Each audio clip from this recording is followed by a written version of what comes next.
मकबूजा कश्मीर में भारतीय जबर और मुहासरे को 200 रोज बीत गए। फाशिस्ट नरेंद्र मोदी कश्मीरियों के हौसले तोड़ने में नाकाम। अटॉर्नी जनरल अनवर मंसूर से इस्तीफा ले लिया गया।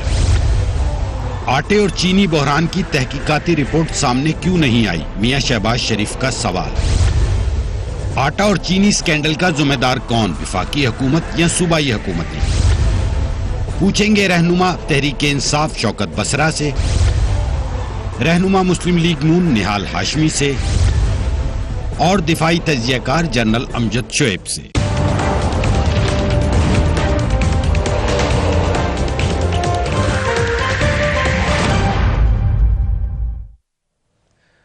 अस्सलाम वालेकुम and very warm welcome to the show. मकबूजा कश्मीर में भारतीय हुकूमत के मुहासरे को 200 दिन पूरे हो चुके हैं। वादी में इंटरनेट सर्विस मुअत्तल है, खाने पीने की अशिया की शदीद किल्लत है, तालीमी इदारे बदस्तूर बंद हैं। 10 लाख से जायद भारतीय फौजी कश्मीरियों का मुहासरा किए हुए हैं। हजारों की तादाद में कश्मीरी नौजवानों को कैद कर दिया गया है। कश्मीर की तमाम सियासी क़यादत गिरफ्तार है। मुहासरे की वजह से कश्मीरी अवाम मुआशी बहरान का शिकार हो चुके हैं, लेकिन ये सारे जुल्म सितम उनका हौसला अभी तक नहीं तोड़ सके। जो एक फाशिस्ट इंसान है नरेंद्र मोदी, वो गुज़िश्ता 200 रोज से हर हरबा आजमा चुके हैं, हर तरीका कर चुके हैं, बर्बरियत की मिसाल कायम कर चुके हैं, मगर भारतीय फौज की जारहाना जो हथकंडे हैं वो निहत्ते कश्मीरियों के हौसले पस्त नहीं कर सके। मकबूजा कश्मीर की खुसूसी हैसियत खत्म करके उसे भारतीय फौजी छावनी में तब्दील कर दिया गया। भारत मुसलसल झूठ बोल रहा है कि कश्मीर में सब कुछ नॉर्मल है। कुछ मीडिया के लोग भी उनके साथ शामिल हैं, मगर आर्मी नशरियाती इदारे और सहाफी मुसलसल जबर की खबरें शाया कर रहे हैं, इसलिए भारत का झूठ एक्सपोज हो रहा है। अमेरिकी सहाफी डेक्स्टर फेलिक्स ने मकबूजा कश्मीर का रिसेंटली दौरा किया है और उन्होंने वादी की सूरत हाल को इंतहाई तशवीशनाक करार दिया है। Let's watch him. 200 रोज हो गए, कश्मीर की यही सूरत हाल है, मगर नरेंद्र मोदी डिस्करेज नहीं हो रहे। अब सिर्फ कश्मीर नहीं बल्कि पूरे हिंदुस्तान के मुसलमानों की नस्ल कशी करना चाहते हैं। उनकी शहरियत और वोट बैंक के खात्मे के लिए मुतनाज़ा कानून लाया गया है, मगर भारतीय दानिश्वर, फनकार, शायर और सिविल सोसाइटी जो कि यूजुअली बड़ी उनके ऊपर टैब्स होते हैं, उनको बड़ा सख्ती से रखा जाता है, कुछ बोल नहीं सकते, ये सभी लोग अब बीजेपी हुकूमत की इन पॉलिसीज के खिलाफ बरमला एहतजाज कर रहे हैं। खुद भारत के अंदर मोदी को फाशिस्ट करार दिया जा रहा है। मारूफ भारतीय शायर जावेद अख्तर ने क्या कहा, लेट्स वॉच हिम। बड़ी इंटरेस्टिंग सूरत हाल है कि जहां दुनिया को बावर करा रहे हैं, भारत के अंदर बावर करा रहे हैं। जनरल साहब, आई स्टार्ट विद यू, के फाशिस्ट है, फाशिस्ट रजीम है, हिटलर मोदी है, उसके बावजूद बड़े बड़े उनकी बिजनेस की डील्स हो रही हैं, मुआहदे हो रहे हैं। सो जो प्रेशर इकोनॉमिकली या डिप्लोमेटिकली पड़ सकता है वो नहीं पड़ा भारत के ऊपर। बिस्मिल्लाहिर्रहमानिर्रहीम। देखिए, बात यह है कि वो तो नजर आ रहा है कि बहुत सारे मुल्क, खास तौर पे जो P5 कंट्रीज हैं, वो उनमें चाइना को भी आप शामिल कर लीजिए कि बिजनेस इंटरेस्ट वगैरह की वजह से, या वो अमेरिकन इन्फ्लुएंस को न्यूट्रलाइज करने के लिए चाइना जो कोशिशें करता है, ये सारी भारत की पजीराई होती है इन चीज़ों की वजह से, और उसमें उनके स्ट्रेटेजिक इंटरेस्ट इन्वॉल्व हैं। लेकिन देखा यह गया है कि जब आप सिर्फ अपने मफादात के लिए बाज जिंदगी के असूल जो कि दुनिया की तारीख पे एक छाप छोड़ के जा सकते हैं, आप उनको इग्नोर करते हैं, तो फिर दुनिया को कभी उसकी कीमत चुकानी पड़ती है। आप हिटलर का किस्सा देख लें, फासिस्ट की एक बहुत बड़ी जो जिंदा मिसाल वो तो वही थी हिटलर की जो हमारी तारीख में है। और उसका यही हुआ कि उस शख्स को उसके जो उसके काम थे, जैसे वो कर रहा था नस्ल कुशी, और जिस तरह वो जर्मन रेस के लिए एक जिस तरह ये हिंदू के लिए कर रहे हैं, वो एक उसको प्रमोट कर रहा था और एक जंगी जुनून था जिसमें वो तैयारी कर रहा था, तो जो उसको चेक नहीं किया गया वक्त पे। नतीजा ये कि एक पूरी दुनिया को एक जंग की लपेट में लेके तो फिर एक खमियाजा भुगतना पड़ा। असल में दुनिया एक तारीख से अगर सबक सीखे तो फिर बहुत सारे काम ऐसे हैं जो आज किए जा सकते हैं इनको चेक करने के लिए, लेकिन हो नहीं रहे। बहरहाल इसमें ज़रूरी इस बात का है कि जैसे अभी ये आवाज़ें उठ रही हैं, हमें भी इस आवाज़ में अपना हिस्सा भरपूर डालना चाहिए, कश्मीरियों को डालना चाहिए, जो बाहर कश्मीरी डायस्पोरा है उनको हमें एक्टिवेट करना चाहिए। असल में शऊर दुनिया को इस चीज़ का होगा सही, आज थोड़ा नहीं, आज थोड़ा है, लेकिन उसके लिए कैंपेन की जरूरत है कि आप उसको फैला दें। ये आवाज जो आज चंद एक लोग जो हम सुन रहे हैं कि ये फैसिस्ट हैं, ये दुनिया के हर कोने से उठनी चाहिए, और उसके काम अगर सामने हम लाएंगे तो बिल्कुल उठेगी आवाज, लोग इस पे बात करेंगे। और मोदी ने जिस तरह अकलियतों के खिलाफ काम किया है, इसमें ह्यूमन राइट्स और फैसिज्म, ये दोनों चीजें बड़ी प्रोमिनेंटली नजर आती हैं, और ये हमें इस पे कैंपेन चलानी चाहिए। और कैंपेन आप लोगों ने लीड करना है। हमें क्यों बार बार ये लगता है, जनरल साहब इसको एंडोर्स करेंगे, कि प्राइम मिनिस्टर की जात से नजर आता है, तकरीर भी कर दी, बात भी कर दी, ट्वीट्स भी कर दी, हर जगह आवाज भी उठाती, जबरदस्त बात भी कर ली, लेकिन न फॉरेन ऑफिसर्स को वैसे एक्सेंचुएट करता है, ना दीगर जगह पे आपको उसके अंदर कोई कंसिस्टेंसी नजर आती है पॉलिसी की। इसकी वजह क्या है? प्रिया, मैं तो सबसे पहले तो आपका शुक्रिया अदा करता हूँ और आपके चैनल का भी। मेरे ख्याल में कहीं भी आज, हालांकि 200 दिन हुए हैं, शायद किसी और चैनल पे या कोई और एंकर इसको डिस्कस ना कर रहा हो। ये बहुत बड़ा इशू है, और जिन सब ने जो बातें की हैं ये पूरी कौम की आवाज़ है, और ये अनडाउटेडली इस वक्त जो सिचुएशन है बेहिसी है उन कौमों की, उन मुल्कों की जो अपने अपने मफादात में लगे हैं, खा वो इस्लामी ममालिक हों खा दूसरे ममालिक। उनका तो इंटरेस्ट होना ही क्या है, हमारे इस्लामी ममालिक का हाल है वो आपके सामने है। जहां तक अब आई हुकूमत की बात, देखिए आपने खुद इसको एडमिट किया कि जिस अंदाज में prime minister of Pakistan Imran Khan ने दुनिया के हर फोरम पे वो हो गई बात, सफारती महाज पे आप देख लीजिए। अदर्स, अच्छा, अब ऑप्शंस क्या है, हम इसको डिस्कस कर लेते हैं कि हमने तो हर सफारती महाज पर, हर जगह पर, जहां भी, इवन जहां पे नहीं हुआ सर, ना आपके एम्बेसीज एक्टिव हुई, ना आपको नजर आया कि कोई कंसिस्टेंट प्लान है, ना अगर मैं आपको ब्रेक में शाह महमूद कुरैशी साहब ने इस इशू के ऊपर बतौर वजीर खारजा जितनी ट्रेवलिंग की है, जितने ममालिक के दौरे किए हैं, जहां जहां हमें वो डेटा मिला हुआ है, मैं अनफॉर्चुनेटली अभी मैं व्हाट्सएप खोलूंगा, आपसे शेयर भी करूंगा। बहुत काम हुआ है, लेकिन देखिए काम इसलिए अब वो नहीं नजर आ रहा कि रिजल्ट नहीं आ रहा। वो वहां पर जुल्म उस तरह जारी है, कर्फ्यू लगा हुआ है, आजादी नहीं मिल रही है। अब देखिए ना, अब तो भारत के अंदर से भी जो उस भारतीय दहशतगर्द है, जो मूजी है, जो उसके खिलाफ जो कुछ वहां से भी आवाम उठ रही है।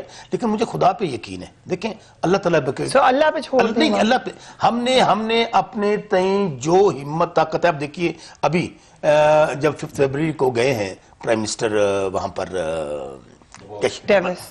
डेविस गए, फिर कश्मीर में जो, यानी कि वहां पे भी जाके एक ही फोकस है कि हम लोग आज भी चाहते हैं कि किसी ना किसी तरह से इस दुनिया का जमीर जागे, इस भारतीय दहशतगर्द मोदी का जमीर जागे, अवाम उठे। और अवाम, फिर मैं कह रहा हूं, आप कह रहे हैं अल्लाह पे छोड़ना है। अब मुझे बताइए कि कोई तवक्को करता है? हर काम अल्लाह नहीं कर रहे हैं, अल्लाह ने तो करना ही है। एक फिक्रा आप कोई तसव्वुर कर सकते थे हम लोग कि इस तरह भारत के अंदर से आवाजें उठेंगी, इस तरह भारत से लोग उठेंगे? Again you are leaving it to destiny. Allah की मर्जी के बगैर तो कुछ भी नहीं होना, लेकिन हमारे भी ऊपर कुछ फर्ज है कि हमने काम करना है। निहाल हाशमी साहब, क्या एक हमने वो कंसिस्टेंसी नजर नहीं आ रही है कश्मीर के हवाले से जो आवाज उठाने में आनी चाहिए थी?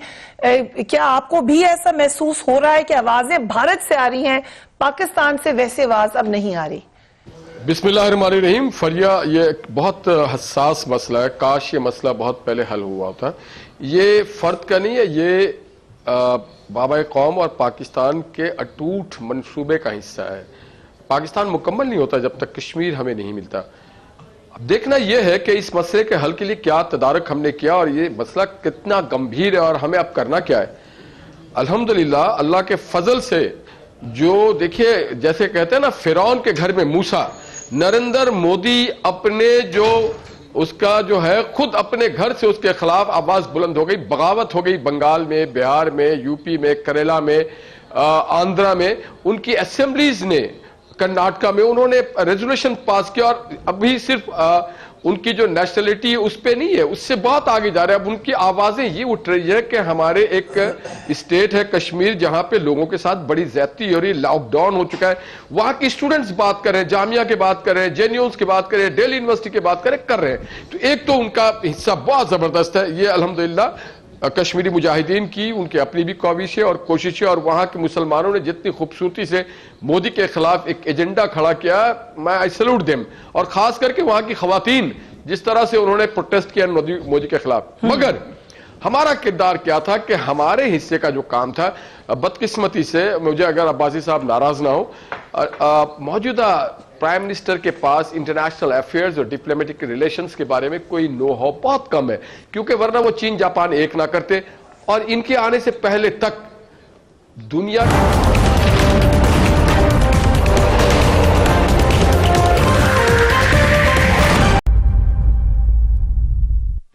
And welcome back. नैब पाकिस्तान का शायद वो वाहिद इदारा है जिसपे ना ऑपोजिशन से कोई खुश है, ना हुकूमत से, ना कोई ताजर, ना ही कोई ब्यूरोक्रेसी, और ना और तो और अब सुप्रीम कोर्ट भी नैब की कारकर्दगी पर बरहमी का इजहार कर चुकी है। इस वक्त साबिक सदर आसिफ ज़रदारी यहां तक कह चुके हैं कि नैब और मईशत एक साथ नहीं चल सकते। उसके बावजूद अकाउंटेबिलिटी का नारा पीटीआई का है। तो अगर किसी को भी सबसे ज्यादा खतरा है नैब के सही ना चलने से, तो वो पीटीआई की गवर्नमेंट को है, पीटीआई के नारे को है, पीटीआई की साख को है, और साथ साथ में उन लोगों की भी है जो इस बात को सपोर्ट करते रहे कि अकाउंटेबिलिटी होनी चाहिए, अक्रॉस द बोर्ड होनी चाहिए, जिसने करप्शन की है उसको पकड़ा जाना चाहिए। जनरल साहब, हमने पहले भी कई दफा नैब को डिस्कस किया, इस वक्त अभी हम जहां खड़े हैं, और मुझे अच्छी तरीके से पता आप कितना अकाउंटेबिलिटी को कहते रहे कि होनी चाहिए, लग रहा है आपको कि जो आपको उम्मीद थी वो हो रहा है? नहीं, मेरा ख्याल है हमारी तो उम्मीदें बिल्कुल उन पे पानी फिरा, और मैं बड़ा इसको सोचता रहा, तजिया करता रहा, क्योंकि आपको याद होगा कि आज से कुछ महीने पहले मुल्क में बहुत ज्यादा इस चीज का चर्चा था कि डील हो रही है, ढील हो रही है, और मुझे वो नजर नहीं आती थी। फिर जब ये जमानतें होनी शुरू हुई, लोग छूटने शुरू हुए, और मैंने देखा कि 1 साल 7-8 महीने हर दूसरे दिन कोई इंक्वायरी खुलती है, लेकिन उसका एंड रिजल्ट वही है कि जनाब आदमी बरी हो जाता है।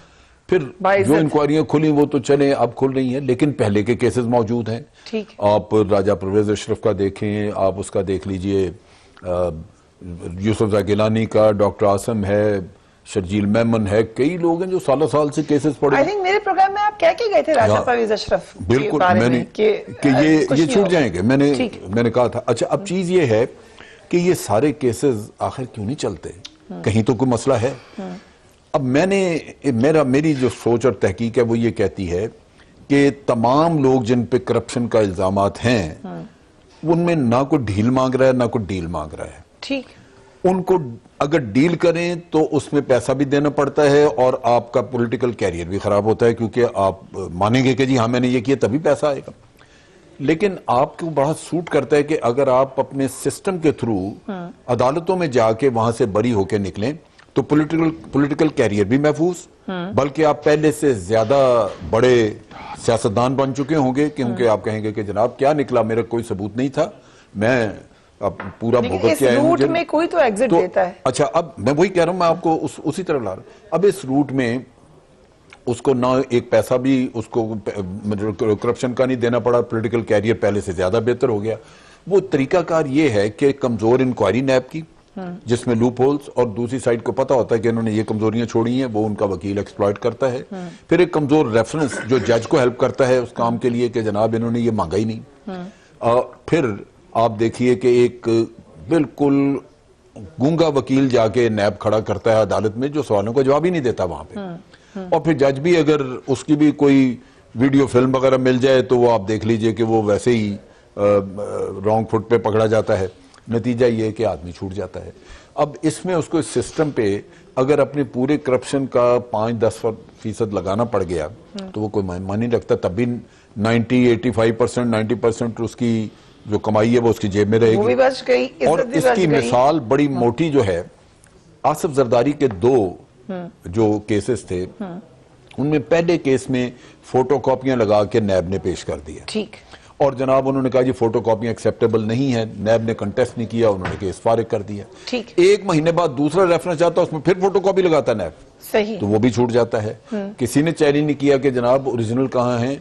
ओरिजिनल एक वहां से वाजिद शमसुल हसन चोरी करके ले गया था, बाकी यहाँ थी एक कॉपी, वो नैब ने गायब कर दी। अब इसके बाद क्या शक व शुबा रह जाता है कि जनाब आप सिस्टम को एक कंप्रोमाइज सिस्टम के तहत आप अकाउंटेबिलिटी करना चाहते हैं, कैसे करेंगे आप? नारे तो आप लगा रहे थे कि छोड़ेंगे नहीं, पकड़ेंगे। इनका भी मैं एक चीज और कह दूं, जो इन्होंने किया, देखें पहले इन्होंने उससे बड़ा काम कर दिया। ठीक। इन्होंने इम्यूनिटी किसी हद तक ब्यूरोक्रेट्स को दे दी, ठीक, इंडस्ट्रियलिस्ट को दे दी, जो ठीक। इनके अपने नैरेटिव के काउंटर थी। ठीक। और अब नैब का जो लॉ में अमेंडमेंट्स करवाई है उसमें राजा परवेज अशरफ उसके तहत छूट के गया है। Right. उसमें मैंने सुना है कि तकरीबन 170 के करीब ब्यूरोक्रेट्स हैं जिन पर करप्शन के इल्जाम हैं और वो इसके तहत छूट के चले जाएंगे। Okay, very well done, shall I say that? देखिए प्रिया, बात यह है कि मैं एक बात करके फिर मैं आगे बढ़ूंगा।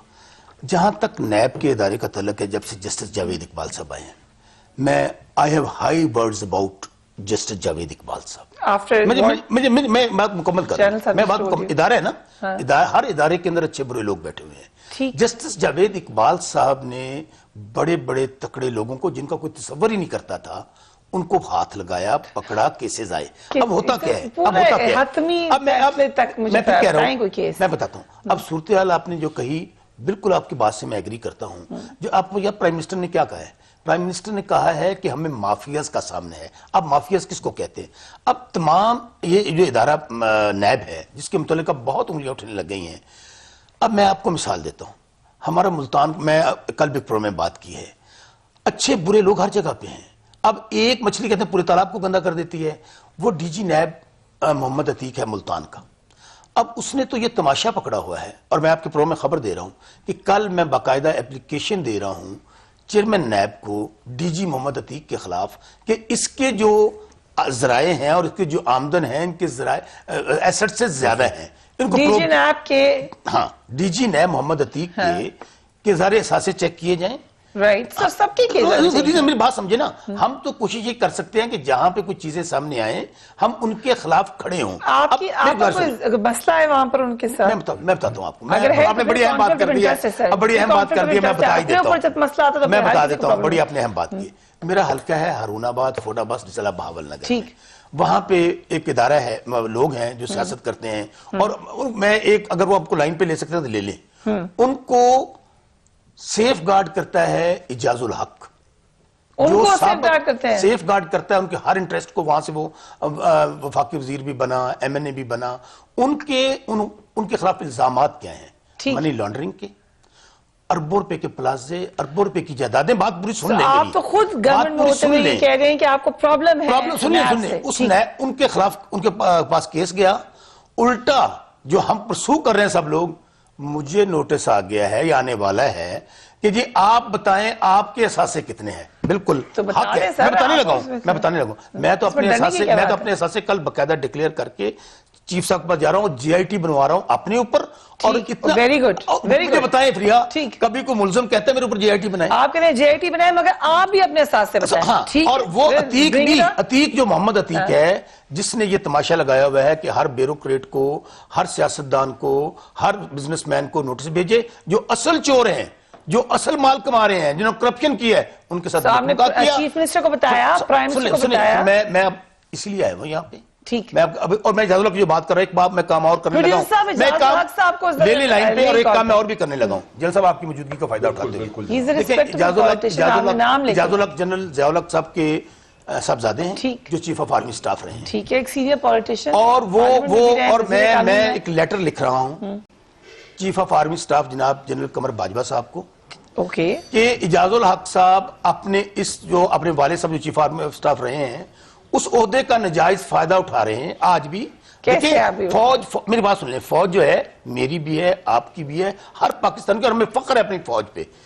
लेकिन अगर वो आज अपने आप को वही पोर्टफोलियो उठा करके, जाहिर वो रहे हैं उनके बेटे, चीजों को करते हैं, मैनेज करते हैं। मैं इसी केस का बता देता हूं। कब के ज़ियाउल दुनिया में ही नहीं है, आप कहते हैं अभी भी उनका नाम इस्तेमाल करें, आजकल तो ज़ियाउल पॉपुलर ही नहीं है। आप मुझे बात बताएं, वो चीफ ऑफ आर्मी स्टाफ के बेटे रहे। मैं तो इसीलिए खत लिखने लगा हूं, और उसमें मैं रिक्वेस्ट करने लगा हूं कि इन चीजों को देखा जाए, जो इजाजुल हक चीजों को कर रहा है और चीजों को मैनेज करता है। किस तरीके से मैनेज कर रहे हैं? फिर मैं कह रहा हूं, अब वो जाहिर है उसका अफसरान से राब्ता, लोगों को कहना, प्रेशराइज करना, आपकी बात कोई नहीं सुन रहा, मेरी बात उनकी सुन रहा है। उसकी वजह पाकिस्तान में एक और अहम बात कहूं प्रिया, आज भी ताकतवर का पाकिस्तान है और पैसे वाले का, और गवर्नमेंट ताकतवर नहीं। और मेरी बात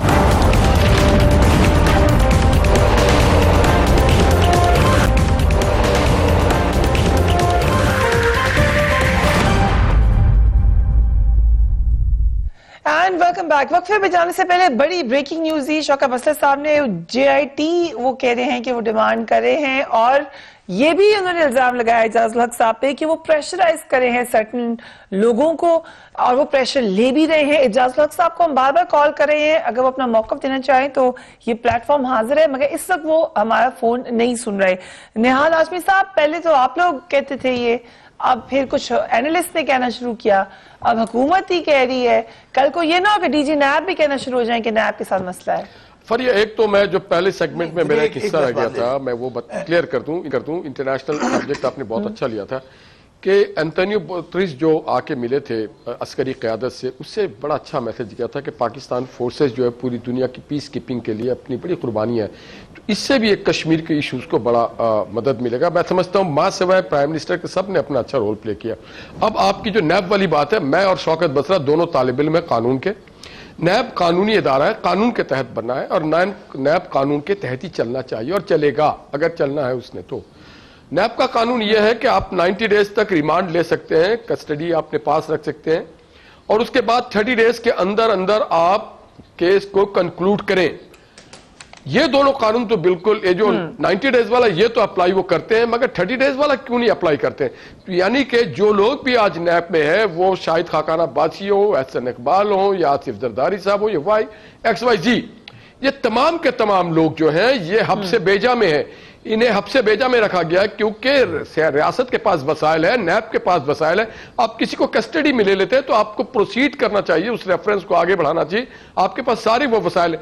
तो नैब दरअसल इस गवर्नमेंट के पार्ट 2 का काम कर रही है कि अपने जितने भी उनके मुखालफीन है उनके आर्म ट्विस्टिंग किए जाए। तो गवर्नमेंट खुद नाराज है। नहीं, आप मुझे बताइए ना कि मरियम के खिलाफ क्या केस था? कोई भी केस नहीं था आज तक इस्टेब्लिश नहीं हो सका, वो रेफरेंस ही जमा नहीं हो पा रहा है। आप बताइए एहसन इकबाल को पहले कस्टडी में लेके आप एक रेफरेंस डालते हैं, दूसरे बार दूसरा रेफरेंस डालते हैं। कर रहे हो जैनब साहब ने जो बात की है वो बिल्कुल ऑपोजिट है। वो ये कह रहे हैं कि जिन्होंने गलत काम किया वो छूट जाते हैं। आप मुझे बताए ना शाहिद खाकान अब्बासी के खिलाफ क्या केस है? कोई केस नहीं। पहले बियॉन्ड लिविंग था, मीन्स था, फिर उसके बाद आया कि NLG में, फिर अब दूसरा केस आ गया। इसी तरह एहसन इकबाल के ऊपर भी आप दूसरे केस, मरियम के पास आपके पास कोई केस नहीं था। तो बात सारी है अगर नैब को पॉलिटिकल विक्टिमाइजेशन के लिए नवाज शरीफ की पार्टी को बुलडोज करने के लिए बनाया गया, तो मैं समझता हूं ये बिल्कुल नाजायज चीज है, और इस इदारे को या बंद करें या इसको कानून के रूल के मुताबिक चलाएं, और जितने अभी लोग कस्टडी में है 2-2 साल 3 साल से बिल फॉर उनको रिहा किया जाए। निहाल साहब बात तो सुन ले। He loves this topic. निहाल हाशमी साहब उनको बिल फॉर, देखिए शौकत भाई, देखिए अभी तो ना हमने प्राइम मिनिस्टर साहब सुन तो लेना, प्राइम मिनिस्टर नहीं, बात ये अभी तो आपको नोटिस है, देखिए ना आपको तकलीफ हो रही है, मगर हमारे जो लोग साल भर के अंदर बैठे हैं, हमसे भेजा में रखा हुआ बना दिया बसरा साहब ने। बात तो सुन ले, निहाल साहब बात तो सुन ले। देखिए मैं फिर कह रहा हूं कि मैं जस्टिस जावेद इकबाल साहब को आपके प्रोग्राम में बैठ के सलाम पेश करता हूं। नहीं, बात ये उन्होंने बहुत सारे पहले अपने केस का उन्होंने बड़े बड़े लोगों के खिलाफ जो मैं क्यों कर रहा हूं, उन्होंने जहाद किया करप्ट लोगों के खिलाफ, वो पहले अपने केस का सारे छूट छूट के जाए जा रहे इदारे में अच्छे बुरे लोग होते हैं, लेकिन इदारा